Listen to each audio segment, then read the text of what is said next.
Let's go.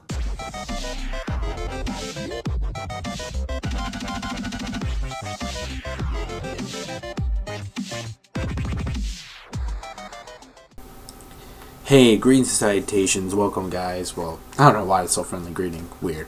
But anyways, though, welcome to my review. This is the Ninja Reviewer here for episode number 3 of Classroom. Just kidding. Assassination Classroom. Second season, episode number 3. Oh, man. This episode was pretty fucking awesome. I'm not gonna lie. ITONA is such a fucking badass. Like, he really, I love him, man. He's like complete, like, I felt so bad for the dude though, because back then, oh man, like, his past was actually pretty like fucked up though. Like, I'm not gonna, like, wow, it was a really fucked up past. But moving on from that, let's just jump right in. So it pretty much leads off from last time where ITOWA pretty much just like attacks Kuro Sensei head on because he wants to be the most powerful. He wants to beat him so that way he can claim victory from, you know, why he's suffering from this power and, you know, like, etc., etc. So that's the reason why, you know, he's also doing it. And he still calls him, you know, Nissan, older brother. And basically, while he was like flinging around all his tentacles and stuff, it turns out that, pretty much what happened is that Kuro Sensei outsmarted him because he's like, if this was the first term, like back then, like, you know, with season 1, if it was back in those days, then yeah, I would have been outclassed and I would have been screwed. However, though, I already know how your tactics work. You're pretty predictable. I know how like your movements work. So it's like, damn, you got outschooled by Kuro Sensei. And basically, you know, I just felt bad because he really just wanted to kill him.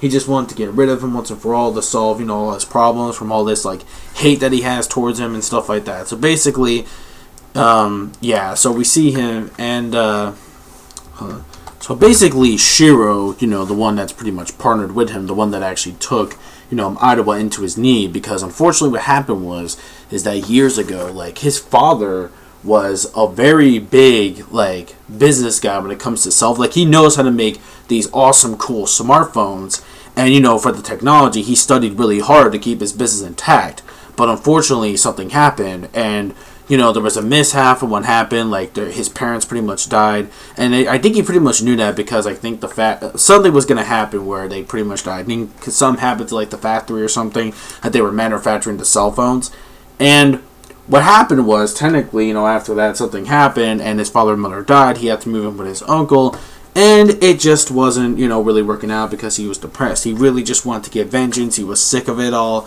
He wanted, like, to take vengeance from all the lies, from all this studying bullshit, because, you know, he figured that all this studying, all this hard work, you know, didn't really pay off in the end, so that's why he pretty much felt that way. So when he actually joined up with Shiro as his master, when he joined up with Shiro implanted these, like, tentacle things, like these anti-cell tentacle things inside his own head. And what it is that if there's a certain trigger and if it goes out of control and from, like, the madness, he can die within 2 to 3 days, and that's kind of fucked up. So the rest of the students pretty much try to help him, and they felt bad for him because they know deep inside that instead of him worrying about all this vengeance crap or whatever, trying to kill Kuro Sensei, it's like, don't worry. Like, even, what's his face? I forget. Oh my god, what the hell was his name? I forget the dude's name. You know, the one that's basically, like, I know in the dub he sounds like the tough, like, yeah, you know, what you gonna do about it? You know, that dude, I forget his name, but whatever. Basically, he pretty much just, like, mans him up, and he says, like, yo, don't worry about, you know, all this stuff. Like, look, we all in the same boat as you. We all want to kill Kuro Sensei. The thing is, let's just wait. Let's just study under his wing. Let's become just like us. Become one of his students. And actually, you know, not just, you know, learn from Assassinate, but also get some knowledge. You know, some school knowledge and etc. So, you know, after that, you know, he pretty much, you know, withdrawed from the madness. And, you know, he pretty much, you know, they were able to finally kick in. They were able to remove the tentacles. Also, what I really liked, though, was some really funny scenes during that where technically, well, what happened was technically, while he was, like, trying to be in control of it, they're trying to make him, you know, cheer up and trying to make him better and trying to make him, you know, not try to lose control or get anger. basically, they try to take him around and do some fun things. Like, I know there's this, like, ramen shop that one of the students had they were studying under so that if they can get better ingredients, they can become better. He noticed that while he was tasting it, that the ramen does kind of suck. It was like a 1950s kind of recipe, and then, like, the student gets pretty pissed off. The second thing they did was also they had, like, a motorbike thing where he took him around, and he didn't really... He got pretty much a little sick from, like, the speed and etc. I'm like, what the hell? Like, what are you, Natsu or something? So then, anyways, after that, he pretty much just, like, starts to lose it a bit. So then after, he regains, they finally find out about his past because the GPS chick, her, pretty much just search it up that, about his past, about the cell phone company that his dad owned, and etc. So that's pretty much what happened. And because of that, the... whatever his name was, I forget, basically gave him the confidence to be more in control. So Kuro-sensei, so now since he finally, got in control of the madness, Kuro-sensei was able to actually cut the tentacles off. And then he was like, okay, fine. And then ITOWA was like, okay, fine. That's fine because I was tired of this whole big brother thing. I was tired of trying to, like, be the winner, be the strongest, like, be the ultimate winner and stuff like that, being determined. I was tired of that anyway. So then basically at the end, he pretty much joins up with Class E, and he has his, like, bandage thing, and it looks pretty cool. Like, I like his, like, bandage design thing. It looks really cool. Like, I really like it. And, it kind of looks like he can actually fit in. And if he becomes, like, also, like, a comic relief thing, that shit would be funny as hell. But regardless, though, I actually am glad that he's actually part of Class E. So, yeah, overall, I thought it was a pretty awesome episode. Like, the beginning, like, the fight between Kuro-sensei and ITONA was actually really, really cool. Like, I really like the choreography of the fight. I like Kuro-sensei. Just, like, Kuro-sensei was just, like, schooling him. Like, yeah, like, come on, bro. Like, you're, like, way too predictable. And he's basically just, like, dodging every one of his shit, like, at his Mach 20 speed. Because he's a freak. We all know Kuro-sensei's a freak, and killing him isn't easy. Even though, the bullets that Shiro shot was actually... it kind of did melt him, like, a bit, but it didn't really work as much.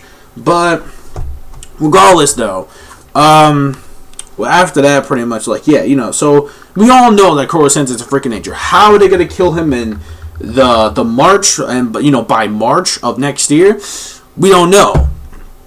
Excuse me, because the fall semester in this anime already started. So that means, they have until then, the holidays, then they go into next year, and they have to do it. And from what I heard, like, in the manga, I believe they're getting closer to the end, like, like, the final arc in the manga, from what I've heard. So I heard that the manga may not last incredibly long anyway, from what we're reading at right now. It's a possibility, who knows, it could end by this year, or probably next year, 2017. And maybe if we have, like, a third and final season, that won't be so bad either. So, that'd be pretty cool. But, even though it will kind of suck, because I don't want this series to, like, end, like, so soon already. But regardless, though, it is pretty awesome as a series on its own. Also expanding the series for way too long does kind of kill it in certain emotions. But there are some series that do it right, and they make it more awesome, and, the more time we do it, etc. One Piece...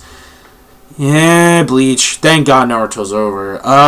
Fairy Tail, especially, even though it's not, like, the greatest, but it's entertaining and it's awesome on its own turf, so it's fine.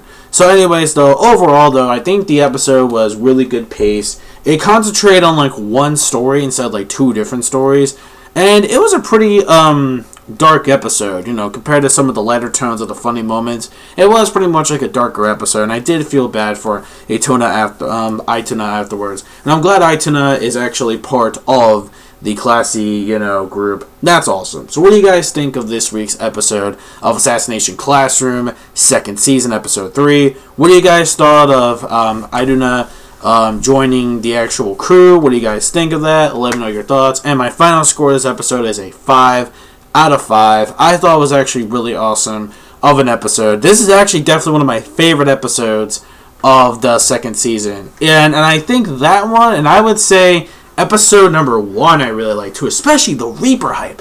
Yo, where the fuck is the Reaper? I want to see this dude, man. I want to see this Reaper dude. Because the Reaper is getting mad hype right now. Like, he really is. And a lot of people say that it's going to get even better, because I've never read the manga to that point. So I have no idea. But give me guys your thoughts, and I'm definitely done with this review. Thank you so much for watching. This is the Ninja Reviewer signing out. Peace out. And manga fans, keep supporting what you read and what you watch. And I'll see you guys next week for episode number 4. Later. Bye.